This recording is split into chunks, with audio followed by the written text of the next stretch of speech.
যুক্তরাষ্ট্রে চলতি সপ্তাহে চাকরি ছাড়ছেন রেকর্ড 1,54,000-এরও বেশি সরকারি চাকরিজীবী। এই চাকরিজীবীদের সবাই বেসামরিক প্রশাসনের বিভিন্ন দপ্তর, বিভাগ ও পরিষেবা খাতে কর্মরত। আজ মঙ্গলবার থেকে তাদের পদত্যাগপত্র জমা দেওয়ার দিন শুরু হয়েছে।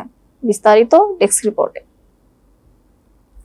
আমাদের দেশে চাকরি ক্ষেত্রে গোল্ডেন হ্যান্ডশেক নামে যে শব্দটি প্রচলিত, যুক্তরাষ্ট্রে সেটিকে বলে বাই আউট, যার আক্ষরিক অর্থ হলো চাকরি কিনে নেওয়া। কর্মীদের কয়েক মাসের বেতন ভাতা প্রদানের বিনিময়ে তাদেরকে চাকরি ছেড়ে দেওয়ার আহ্বান জানানোকে বাই আউট বা গোল্ডেন হ্যান্ডশেক বলা হয়।